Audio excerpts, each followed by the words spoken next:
the curtain comes down. The truths they hide, the deals, the power plays, the lives being shaped without your say. We are definitely exposing it all tonight. It's going to be fast, sharp, and unfiltered. Stay tuned. This is Americana.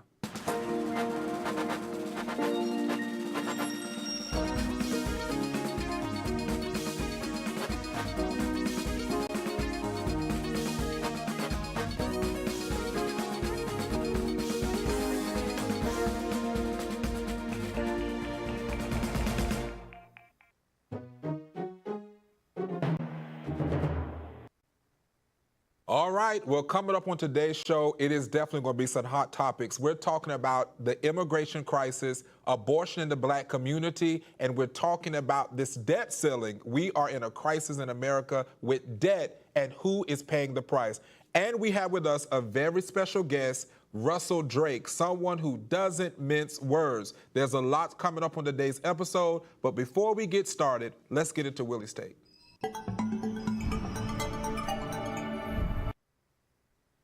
All right, you guys, well, this is the part where I get to vent. And you know what I see? People playing small, settling for less, waiting for someone else to hand them success. Not here, and definitely not today. Life doesn't owe you a break. You earn it every single day. Look around you, distractions everywhere, noise, opinions, excuses. Let them talk, let them watch. You're moving forward, relentless. Fear is a liar. Doubt, it's weak. You're built for more, bigger, stronger, smarter. Stop waiting for the right moment. Create it. Stop hoping someone would notice. Make them watch. Stop following the crowd. Lead it. Your time, it's now. Your move, make it count. Every step, every action, every decision, because life doesn't pause. Life doesn't wait, and neither do winners. You want greatness, you grab it. No excuses, no apologies, no regrets. This is your moment. Take it, own it, run with it, and never, ever look back. Well, I am so glad to have with us today Mr. Russell Drake, a well-known community advocate, and we're getting ready to break down a very hot topic, which most people like to steer away from, which is abortion in the black communities.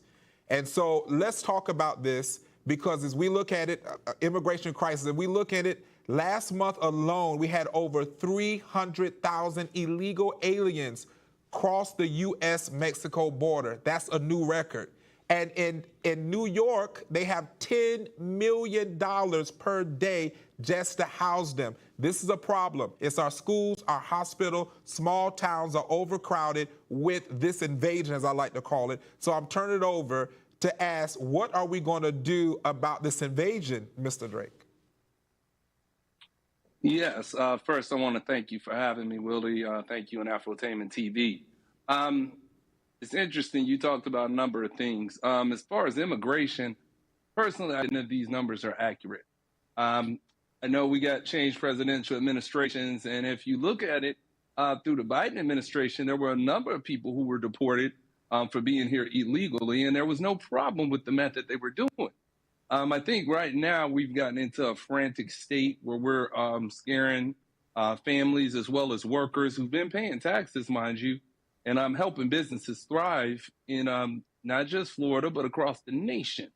But I think across the board right now, there's a frantic thing, and people may be sneaking into the border, but there are a lot of people fleeing for their lives because they're afraid of being put in places. Let me pause right there. I don't know the people that are fleeing. I definitely know that they're crossing the border illegally. I don't know about fleeing out of here. And if it is indeed something that has transpired, that has changed, as you're saying that there was deportation that's taken place, these people, whether they're paying taxes or not, if I go buy a bag of popcorn, I'm paying taxes. So I don't know if that counts as actually paying taxes, or they're just doing what normal people do when you go to the grocery store. But they are definitely taking up resources that can be allocated to the actual American citizens that are here. So what is your take on that? Because I don't see no mass exodus of people who are crossing the border. I see them getting in here more and more. So what do we say with that when the numbers don't equal that?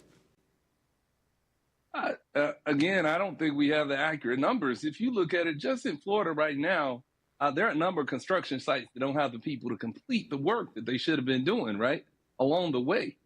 Some people are just in fear because they think they may just get persecuted because of the tone of their skin or the language they speak or the accents they have. We haven't seen, to me, factual data on this immigration issue as people said it. I mean, there are so many allegations of people crossing the border, but the crisis, I think, is more manufactured for political gain. I think what we need. So you think that the cartel, the drugs that are coming over with the fentanyl, and all of the gang rape is manufactured? I do. I do think a number of it is manufactured. Have you been to the border? No. I've been to the border, and I don't see nothing manufactured at the border.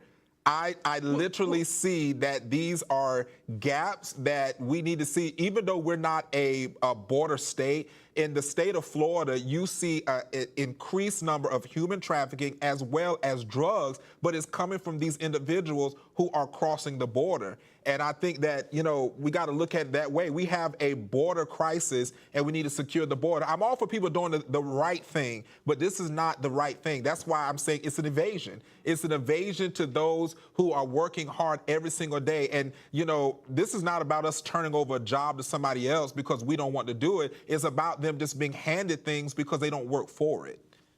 So what are you? So you say they're invading the border. I mean, we live in Florida. Florida's the third largest state in the nation, right? By population.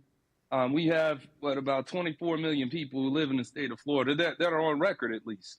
And we don't know what will happen. We're halfway through the decade, and there are approximately 1,000 people moving to Orange County per week. I think in the state of Florida, 1,000 per day, right? Well, don't go anywhere. We got to take a quick commercial break. So stay. You're with us for the whole time. So we have to take a quick commercial break. You guys do not go anywhere. We have with us none other than Russell Drake. When we come back, we're going to be breaking down everything about abortion in the Black community. This is Americana.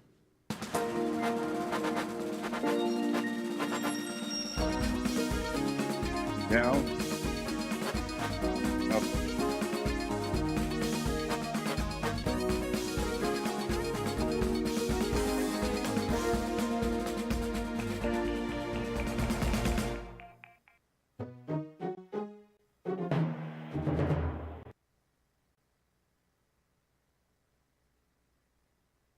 Well, welcome back. We're getting ready to definitely get into a hot topic. But once again, we have with us very special guest, Mr. Russell Drake. But we're getting ready to get into a hot topic, and it is abortion. Abortion is just not a statistic. Black women undergo abortions at nearly 4 times the rate of white women, yet over 57% live in states where extreme restrictions.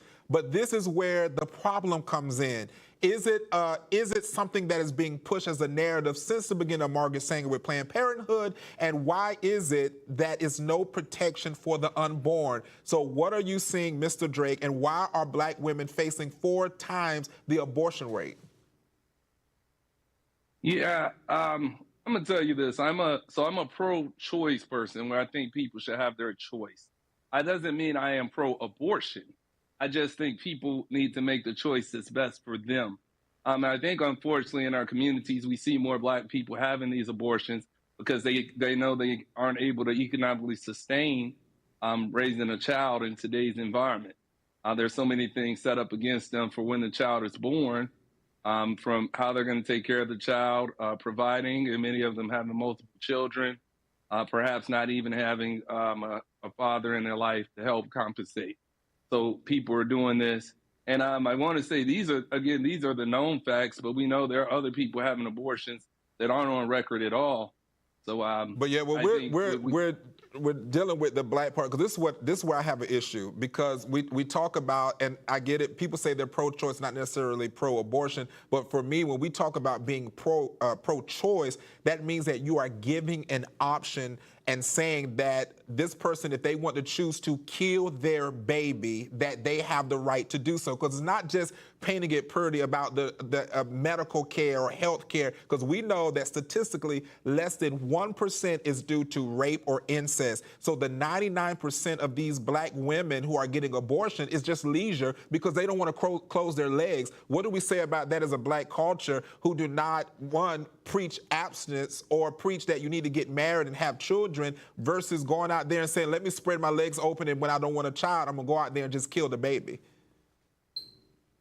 I'm not the judge or jury. I don't have a heaven or hell for anybody to go in. At the end of the day, people make their own beds and they got to lay in it when we make these decisions. Effective decision making is what we pray people, utilize when they're conceiving a child or, going into having sexual relations or just, going into relationships or getting married or even just consideration of it. There are a lot of people, cheerlead, that make choices that aren't the best overall. And also there are people that do have different health challenges when they're trying to conceive or give birth to a child. So there are a lot of elements being built up. Again, I'm not, it's like, I think people have to make the choice that they feel is best for them. I'm a man. I can't birth a child. I got no business telling a woman what she can or cannot do. I just pray that they make the best decision. And I've heard that a lot from, I think we do, because it takes a man to be able to have a baby. But talking about, when we was talking about earlier in the first topic, we was talking about immigration. And so when we see those resources quickly allocated for those who illegally cross the border, such as EBT, welfare systems that are running to house them, $10 million that is a day used for illegals in New York, why can those resources not be reallocated to saving black babies? Because even though abortion is widespread, it's not just a black thing, but we see that it is disproportionately affecting black communities. We had a whole woman who opened up a whole fund and organization to exterminate a black race, and here we are with so many people that walk down the street, Black Lives Matter, let's go out, black, for the black, pro-black, but we don't advocate for people saving their babies. That's what bothers me. And what did you say about that? The resources that could be used for illegals, and then we're not using them for resources because you're saying there's not enough resources with people having multiple children. Well, snatch those resources away from those people crossing the border and give them to these black women so we can have more larger black percentages of kids born that can be doctors or lawyers, attorneys, and sitting where you and I are. So what are your take on that? Well, I wish it were that easy, right? As we know, even if you see money gets spent on what those in charge want, right? I mean, you see no different in Florida. Alligator Alcatraz comes up in 8 days or less. Where'd the money come from? Out of the thin air. It just came where it came from. So we have funds to help people. It's about, are we going to really allocate them there? If you're telling me that in deporting people, they'll save some funds to be able to divert it towards communities of lower income to help people with childcare and make better decisions, I'd love to see that. I know it's just not happening, though. It hasn't happened yet. Here we are in Florida where there's a supermajority by the GOP in the state house and state senate. Nothing of the sort has been there. As a matter of fact, more social programs have been gutted in the state of Florida, as well as at the federal level. So, and it's not immigration, that's not the cost. I mean, you see, we're dumping money overseas to people that are fighting wars that got nothing to do with us. Correct, and I agree with that, but it goes back to the thing, if we're talking about a community, Mr. Drake, we're talking about a community of black individuals that are so pro-black, why have the community not band together to save black babies? That's the heart of it. We have people like, this is a community issue. It's not a government issue, because the government is always going to be the government. I'm all for limited government. I don't want the government to overreach, but it goes back to, again, when will the community, our black community, step up to the plate and say, even though I'm a man, we're here to protect, right? That should be the nature of it. I'm here to protect. I'm here to shield. Why are we not protecting these women and saying, hey, let's provide resources. Let's provide things that will protect these babies? Because if we are truly this low percent of the population in the United States or the world, then what we want babies to be born so we can populate. That's the problem that I'm not seeing, why we're easy to be pro-choice when we already saying that we have a low population. So I understand that. So if I guess I haven't heard the cries from women to say, "Hey, this is where we need the support." I think your notions aren't bad at all. I mean, if if women say this is where we really need the support, then as black men and just the community overall, we should come to assist them. And I think in many cases we do, as we advocate in the community, we help those who ask for help. I mean, you can't receive help unless you ask for it more often than not, if you're not prepared to receive it.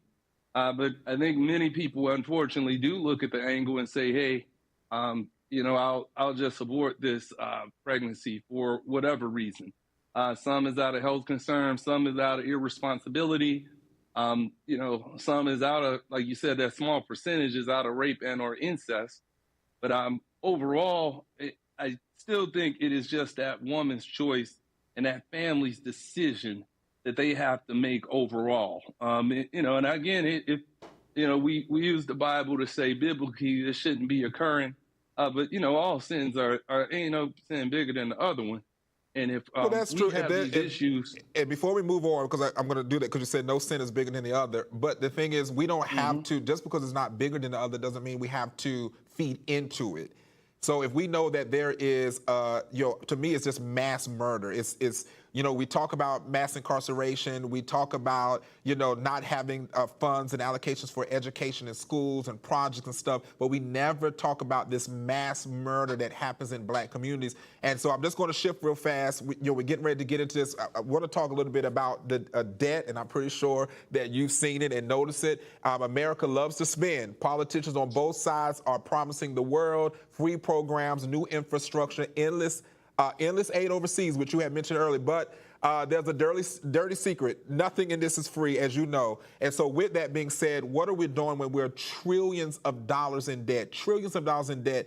Where do you think that we can be able to start cutting this spending down? Because what I see is, as I said, reallocating the resources. But what I see, especially within some of these inner city communities, is, defund the police, defund these things. That doesn't help us, regulating our budget. In fact, it actually causes more harm, and probably have to put more money out, because now we need resources to make sure that we're policing properly. So right now, the U.S. is $34 trillion in debt. That's over $100,000 per citizen. And right now, while we've been on this show, $45,000 every second is being spent. And that is what we're looking at. We're $34 trillion in debt, and our children, grandchildren, all into the future, probably the next 20, 30 years, is going to be born in debt. So what do you think about that? Yeah, so the debt has been an issue probably for the last 30 years, right? I think the last president to help balance that budget was probably President William Jefferson Clinton. And overall, we got to do two things. One, stop dumping all that money overseas, because we're dumping trillions overseas that, again, have not seen any tangible outcome on how it's benefiting America. If you got a president that keeps saying America first, why are you dumping that money overseas? That needs to end. And it probably goes before him and well, back to him, because he was the one before Biden, right? But it probably trickles back a good 30, maybe 50 years, arguably, that we've been giving money all over the world. And I understand the need for making an impact and socializing with other groups across the globe. However, we're just, bankrolling people, and that shouldn't occur. Then we have to look at how we're doing taxes. There's studies that show if the top 10 richest people in the United States were taxed just 2%, we could cover the bulk of that debt.